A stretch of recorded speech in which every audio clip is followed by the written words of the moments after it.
third point is to use leadership language. Now, what is leadership language? Leadership language means that you are the choice of words that you're doing in your communication are confident. Okay, so you might now, I remember somebody from the audience saying that, they feel nervous when communicating. Now, an important thing here is that even if you're nervous, you should not use the language or not rely on words that eliminates nervousness. Like, for example, maybe, perhaps, okay, I think, I guess. These are the words that you should clearly avoid from your communication, because these are these words will not empower another person to take an action or to understand what you're saying clearly.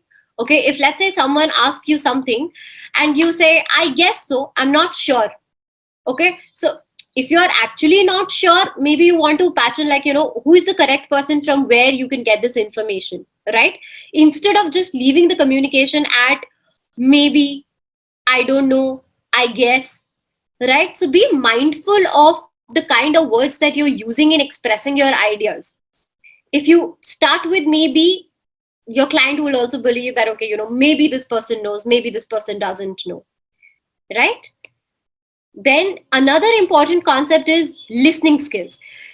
Now, to become an effective communicator, one thing is definitely that you need to be able to communicate your ideas to others, but also at the same time, it is equally important to have strong listening skills. Why is this important? So if you're not listening carefully, you will not be able to respond effectively. And if you're not responding effectively, the communication will fall flat. This is a major thing that happens when people are communicating with judges. Okay, so if the judge has asked you a question, you need to listen to it very carefully and then respond in accordance to what they have asked. Let's say the judge asked you whether Mr. X was present at the moment of the crime. Okay, so the first answer should be yes or no, and then begin with the explanation, right? If you're starting with maybe, again, it's not clear, because maybe cannot be a solution to this, right?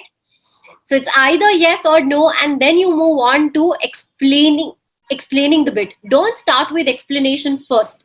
First, it needs to come out very clearly whether yes, Mr. X was present at the crime scene, or no, whether Mr. X was not present at the crime scene.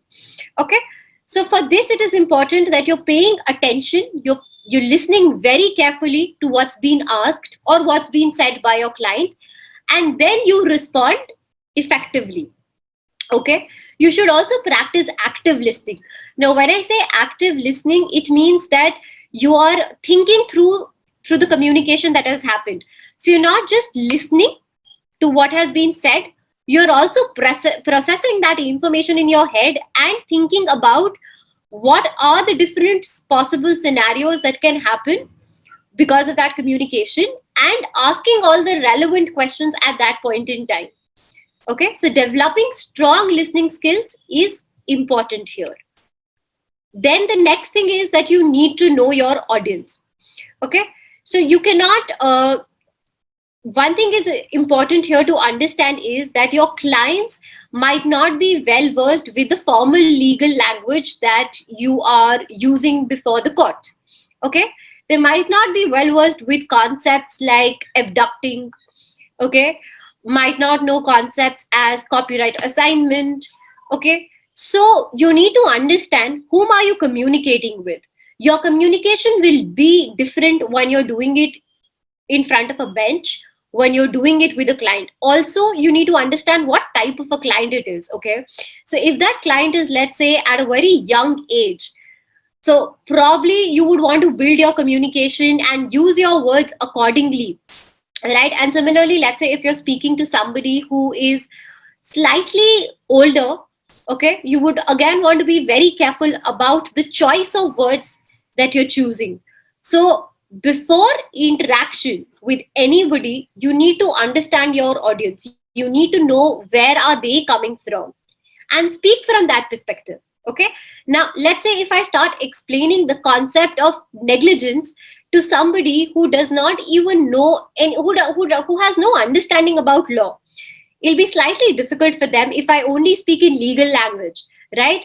Then for me to be able to understand them effectively, what is negligence, I need to use a lot of illustrations. I need to give a lot of examples so that they are able to get a hold of the concept, right? So this is what you need to do also when you're interacting with clients or at a business meeting, anywhere. You need to have an understanding about who is your audience and then structure your communication accordingly.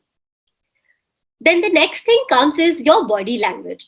Now your body language does a lot of talking. Okay, so how you're rolling your eyes, how whether you're making appropriate eye contact or not, if you're slouching, okay, it all gives cues to the person that how actively you are listening to the conversation, how present you are, right? Now, for being an effective communicator, it is not only essential that you're paying attention to your own body language, but also to others. You also need to look at, take cues from the body language of others to whom you're communicating. Pay attention. See, are they getting bored? If they're getting bored, maybe you would want to make the conversation a slightly more lighter, right? If you think they're losing interest, you would want to ask them a question at that point in time to get to make them engage again in your conversation. Okay, so a quick question to all of you here: do you guys think body language plays an important role? Are you able to pay attention to your body language while speaking? How many of you pay attention to your body language while speaking? How are you delivering? Madhu pays attention. Okay, that's good. That's good. Dinkesh, little bit. Okay, so this is one important piece of communication, that you have to pay attention to body language, to yours as well, so that you are also appearing confident in front of others while speaking. Okay, and at the same time, you're also paying attention to the body language of others to understand at what level is the communication going. All right, do you guys also pay attention to the body language of others? Yes or no, maybe quickly. Yes. Okay, that's good. That's a very good uh, part of being an effective communicator. You need to pay attention to non-verbal cues. So communication is not just about verbal; it is also non-verbal. The next thing is building a rapport. Now, building a rapport with your clients is very important if you want to build your practice.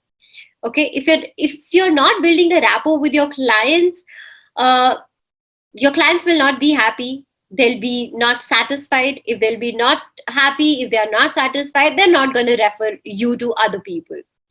Okay, so you need to build a rapport with your client. Now, for sometimes it so happen that you might just kick it off very well from the very beginning. Okay, you might have like super good interactions with people, and you're able to drive through the interaction. Okay, you start liking the other person is also inclined towards in hearing you. It happens very organically and naturally. But in business, okay, in law, it is important that you're able to build a rapport even with people you might not organically like. Okay, because it doesn't matter whether you like your client or not. As long as they're giving you business, uh,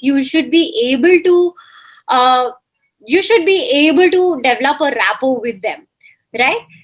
Now, how do you do that? For doing that, first of all, try and figure out if there are common interest areas between the two of you.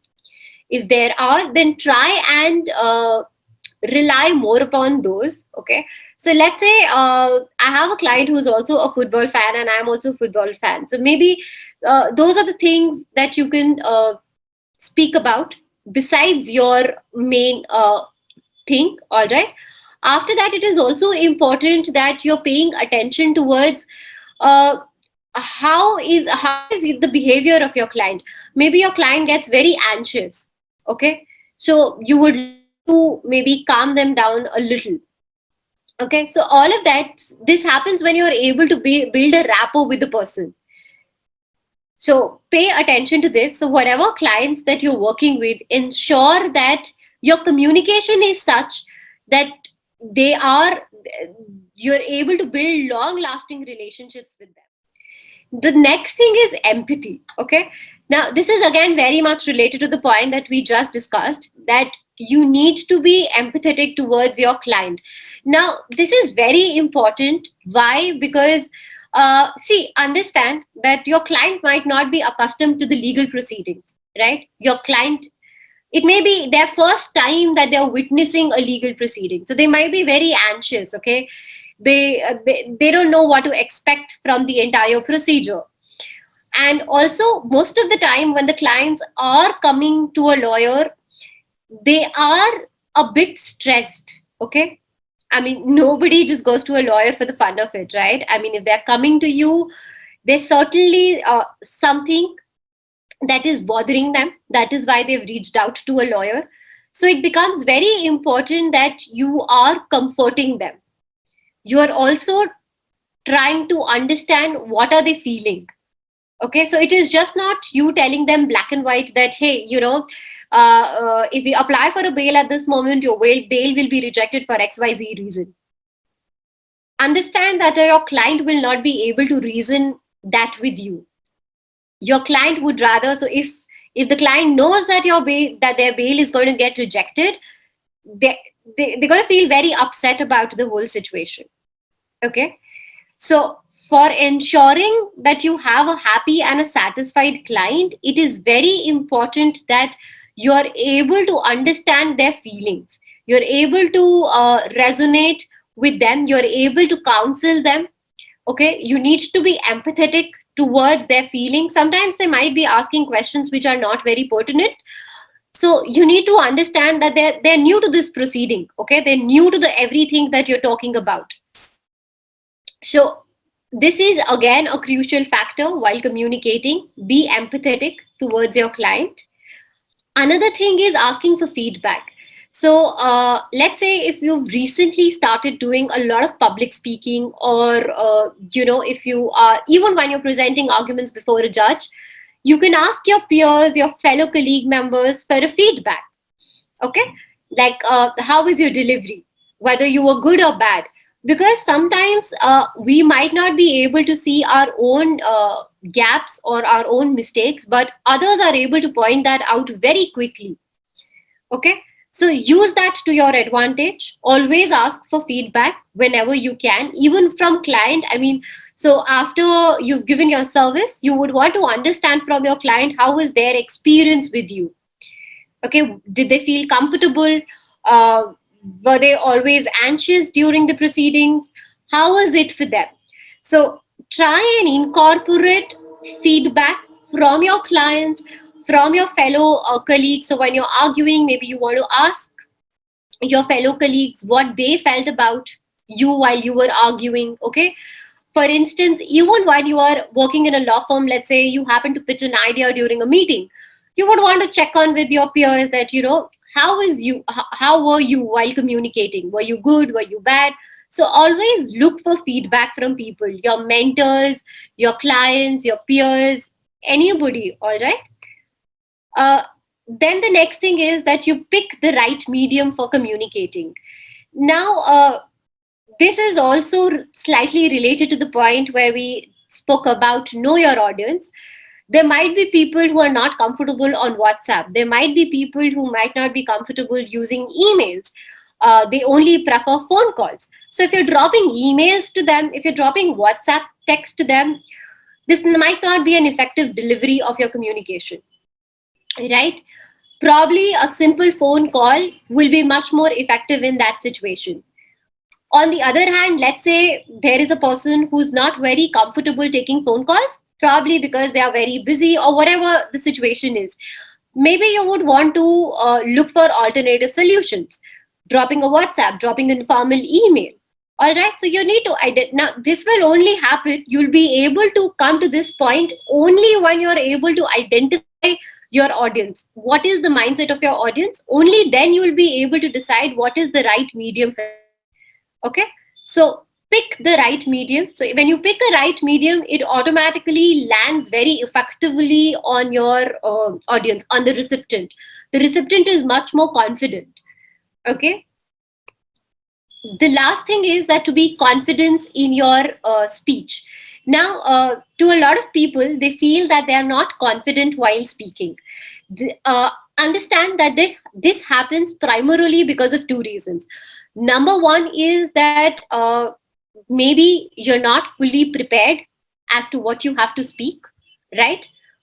You're not sure, there is no clarity as to what is that you're looking to communicate. In those scenarios, you will not be confident because there is no clarity in your own brain as to what you're communicating, right? So that is something that you would want to fix by again looking at the first point that we discussed, right? Have clarity. So once you have clarity as to what you're delivering, what you're speaking, you'll automatically be way more confident. The second thing could be you're not fully prepared. So if I ask you to deliver a talk maybe on gender diversity, and if you're not aware about that area, okay, if you do not know or understand the topic, of course you will not be confident to speak on such a topic, right? So assess yourself. Now for confidence, for building confidence, it is very important that you are constantly assessing yourself. It is very unlikely that somebody will come and tell you that, hey, listen, you know what, you lack confidence. It's very rare, okay? I mean, maybe if you have a mentor, they might communicate that to you, but however, it doesn't generally happen. People will not pinpoint you because you don't have good communication skills. However, you'll be able to see the impact of it on your overall growth, right? I mean, your success will be slower, okay, because you're not confident, because you're not able to do your communications effectively. For that, you'll have to do a lot of self assessment.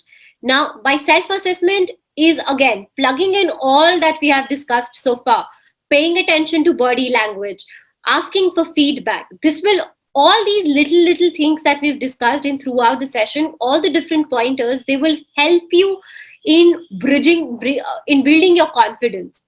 Also identify the gaps. Like for instance, for some people it could be, they're not confident when it comes to pronunciation of certain words. They're not confident when it comes to grammar. They're not they might be very good at writing, but they're not good at communicating, they're not good at speaking.